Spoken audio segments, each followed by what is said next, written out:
Terima kasih atas kesempatannya. Nama saya Muhammad Didin Alfiqul Izi dengan NIM 2017-210-176. Di sini saya akan mempresentasikan tentang tujuan dan latar belakang. Yang pertama adalah struktur kredit.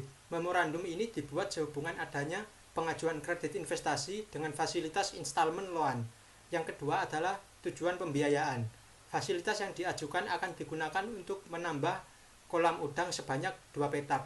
Yang ketiga adalah sumber pembayaran kembali, yaitu first way out, keuntungan dari penjualan udang, dan second way out, likuidasi jaminan BWKB truk cold diesel Mitsubishi tahun 2010. Selanjutnya adalah latar belakang. Bapak Zainal yang berumur 45 tahun menekuni bisnis budidaya tambak udang ini selama 5 tahun. Lokasi usaha budidaya tambak udang ini berada di Desa Banyuates, Kecamatan Banyuates, Sampang, Madura. Usaha budidaya tambak udang ini dikelola sendiri oleh Bapak Zainal beserta beberapa karyawannya. Dalam waktu dekat ini diperkirakan omset akan naik, sehingga calon debitur memerlukan dana untuk penambahan kolam udang yang digunakan untuk memenuhi permintaan dari para pengepul. Sekian dari saya, terima kasih. Terima kasih atas kesempatannya. Perkenalkan, nama saya Trisnawati Widianingrum dengan NIM 2017-210-359. Di sini saya akan menjelaskan tentang analisis kualitatif. Nah, yang pertama itu ada aspek potensi pasar. Aspek potensi pasar dari tambak udang Bapak Zainal sendiri itu sangat bagus. Karena udang itu kan banyak digunakan dalam berbagai olahan, sehingga bisnis ini cukup menjanjikan. Nah, untuk pemanenan dari tambak udangnya ini sendiri itu dilakukan setiap 3 bulan sekali, dan biasanya Pak Zainal tuh setiap 1 kali panen itu mendapatkan 2 ton. Nah, yang kedua itu ada kepemilikan dan aspek manajemen. Untuk kepemilikannya sendiri, tambak udang ini dimiliki oleh calon debitur sendiri, yaitu Bapak Zainal, serta untuk manajemennya juga menggunakan manajemen sederhana yang langsung diurus oleh calon debitur sendiri. Yang selanjutnya itu ada aspek bisnis. Nah, untuk aspek bisnis sendiri, tambak udang ini kan sudah mempunyai pelanggan ya, pengepul. Nah, jadi setiap kali panen itu hasilnya diambil langsung oleh pengepul, kemudian pengepul mendistribusikan hasil panen itu, udang-udang tersebut itu ke ada yang di sebagian yang bagus itu didistribusikan ke pabrik dan untuk diekspor. Nah, yang kurang bagus itu biasanya disalurkan atau didistribusikan ke pedagang-pedagang kecil dan juga pabrik-pabrik pembuatan kerupuk. Selanjutnya itu ada aspek pemasaran. Yang keempat itu ada aspek pemasaran. Yang pertama itu ada segmentasi dan penargetan. Nah, untuk budidaya tambak udang ini sendiri, hasil panennya itu langsung diambil oleh pengepul, dan untuk pendistribusian ke pabrik-pabrik untuk diekspor ataupun untuk pembuatan kerupuk udang atau ke pedagang kecil itu sudah ditangani oleh pengepul. Jadi Bapak Zainal hanya menjual udangnya dari tambak itu langsung ke pengepul, tidak mendistribusikan lagi ke tempat-tempat lain. Selanjutnya itu ada produk. Nah, produk dari udang ini sendiri yaitu udang Windu Super. Jadi Bapak Zainal ini membudidayakan udang Windu Super yang dikirim dari situ Bondo, dan itu pembeliannya itu secara tunai. Selanjutnya itu ada untuk promosi. Nah, untuk promosi sendiri Bapak Zainal tidak menggunakan promosi secara digital. Beliau hanya menggunakan promosi sederhana, yaitu dengan dari mulut ke mulut. Jadi kan walaupun beliau tidak mempromosikan tambak udangnya ini atau budidaya udangnya ini melalui media sosial ataupun secara digital, beliau sudah tidak perlu khawatir karena beliau sudah memiliki banyak jaringan pelanggan tetap seperti itu. Nah, yang terakhir itu ada pendistribusian. Dan yang terakhir yaitu ada distribusi. Nah, jadi hasil panen dari tambak udang Bapak Zainal ini didistribusikan ke pengepul. Jadi pengepul yang langsung mengambil ke tempatnya. Nah, dari situ nanti pengepul yang mendistribusikan ke pabrik-pabrik yang akan mengekspor udang tersebut, ataupun ke pabrik-pabrik kerupuk, ataupun ke pedagang-pedagang kecil yang ada di daerah Surabaya dan sekitarnya. Sekian presentasi dari saya. Selanjutnya akan dilanjutkan oleh rekan saya. Terima kasih. Terima kasih atas kesempatannya. Nama saya David Antonio dengan NIM 2017-210478. Di sini saya akan menjelaskan mengenai aspek 7C dalam analisa kualitatif dalam usaha budidaya tambak udang yang dijalankan oleh Bapak Zainal. Dalam aspek 7C yang pertama yaitu karakter. Watak ataupun sifat dari calon debitur ataupun Bapak Zainal ini sangatlah baik dalam kehidupan pribadi maupun dalam lingkungan usaha.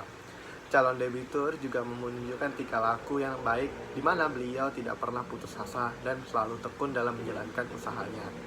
Selain itu, calon debitur juga mampu memenuhi kewajibannya yang sejauh ini usaha budidaya tambak memiliki omset yang cukup tinggi. Terus aspek yang kedua yaitu capacity. Kemampuan calon debitur ataupun Bapak Zainal dalam mengelola usahanya sangat baik sehingga mampu meningkatkan omset setiap tahunnya dan mampu menggerakkan usaha melalui kerjasama dengan pengepul yang dapat meningkatkan omset setiap tahunnya. Calon debitur juga memiliki likuiditas modal yang mudah untuk dicairkan dan memiliki nilai yang cukup tinggi. Terus aspek yang selanjutnya yaitu kapital. Modal yang digunakan oleh Bapak Zainal untuk membangun budidaya tambak udang berasal dari modal sendiri, sehingga Bapak Zainal ikut menanggung resiko terhadap gagalnya usaha.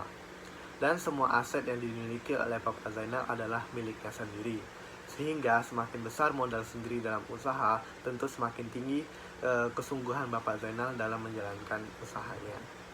Terus selanjutnya yaitu condition of economic.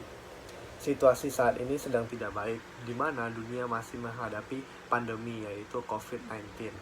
Keadaan saat ini dapat mempengaruhi pemasaran yang dilakukan oleh Bapak Zainal ataupun calon debitur dalam mengekspor tambak udang ini ataupun produk ini ke negara lain seperti negara Thailand dan terutama Cina yang masih sangat sulit. Namun Bapak Zainal tidak khawatir terhadap usahanya karena hasil panen udang tersebut tetap diambil oleh para pengepul untuk didistribusikan ke daerah-daerah lainnya seperti ke pabrik udang ataupun di harga udang itu akan diper kilo menjadi sedikit murah dari biasanya. Terus aspek selanjutnya yaitu kolateral. Harta benda yang dimiliki terjadi kondisi gagal bayar. Terus selanjutnya yaitu coverage of insurance. Calon debitur ataupun Bapak Zainal melakukan asuransi benda yang menjadi agunan agar dapat memperkecil resiko yang mungkin nantinya akan dihadapi oleh pihak bank ataupun calon debitur itu sendiri. Terus yang terakhir yaitu constraint. Pada usaha yang didirikan oleh Bapak Zainal yaitu budidaya tambak udang windu tidak ada batasan dan hambatan yang tidak memungkinkan suatu usaha tersebut untuk tidak dijalankan lagi. Selain itu, usaha tersebut sudah didirikan selama 5 tahun dan tidak ada keresahan masyarakat mengenai usaha tersebut, di mana artinya tidak ada hambatan dalam melaksanakan pendirian usaha tersebut. Sekian presentasi saya, selanjutnya akan dijelaskan oleh rekan saya. Terima kasih atas kesempatannya. Perkenalkan, nama saya Jazila Tulitnia dengan NIM 2017-210652. Di sini saya akan menjelaskan mengenai analisis kuantitatif yaitu laporan keuangan, di mana setiap usaha itu pasti memiliki laporan keuangan, khususnya usaha-usaha besar seperti usaha yang didirikan oleh Bapak Zainal ini yaitu budidaya tambak udang windu.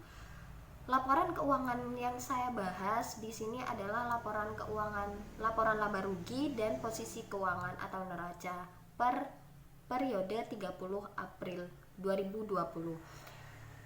Masuk ke laporan laba rugi, di mana penjualan dari usaha tambak udang windu ini adalah 130 juta dengan HPP 50 juta serta diperoleh laba kotornya yaitu 80 juta dan dikurangi dengan biaya operasional yaitu 12.550.000 dan mendapatkan laba operasional yaitu 67.450.000 dan dikurangi dengan pajak 10% senilai 6.745.000 dan diperoleh laba bersihnya per 30 April yaitu 60.705.000. Selanjutnya kita masuk ke neraca atau posisi keuangan pada usaha budidaya tambak udang windu milik Bapak Zainal ini, di mana aktiva lancarnya yaitu Rp94.500.000 dan aktiva tetapnya seperti mempunyai 5 kolam tambak, kendaraan 2 unit truk dan mesin 4 unit senilai Rp2.301.000.000 dan total hutang yang dimiliki oleh Bapak Zainal ini senilai 450 juta dan total modal dari yang dikeluarkan oleh Bapak Zainal ini yaitu senilai Rp1.945.500.000 dengan total aktiva dan total pasiva yaitu senilai Rp2.395.500.000. Baik, terima kasih atas kesempatannya. Sebelumnya perkenalkan, nama saya Tommy Darla Dwi Anggoro, NIM 2017 210792. Saya akan melanjutkan presentasi dari rekan saya. Yang selanjutnya adalah analisis rasio keuangan. Yang pertama ada analisis likuiditas, yaitu current ratio yang didapatkan adalah 21% dan quick rasionya 16%. Kemudian rasio solvabilitas, yang pertama debt to equity ratio sebesar 23,1%. Yang kedua debt to asset rasionya 18,7%. Kemudian rasio profitabilitas, yang pertama ROA sebesar 2,5%, kemudian ROE sebesar 3,1%, kemudian GPM sebesar 61,5% dan NPM sebesar 46,6%. Kemudian rasio aktivitas INTO sama dengan 2 kali.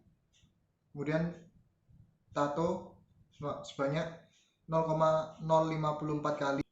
Selanjutnya analisis kebutuhan modal kerja didapatkan sebesar 2.253.425.000.000. Kemudian analisis jaminan, yang pertama jaminan 1 yaitu Cold Diesel Mitsubishi tahun 2010 milik Pak Zainal, diperkirakan nilai pasarnya 160 juta, kemudian nilai likuiditasnya 2.301 juta.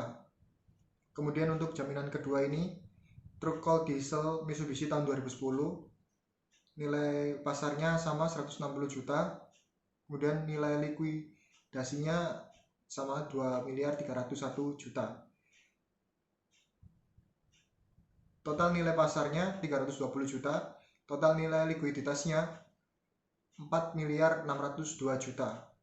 Kemudian CCR yaitu 173,12%. Kemudian analisis risiko dari aspek kepemilikan, tidak ada risiko karena usaha ini murni milik calon debitur dan dikelola secara kekeluargaan yang bersangkutan yaitu Bapak Zainal.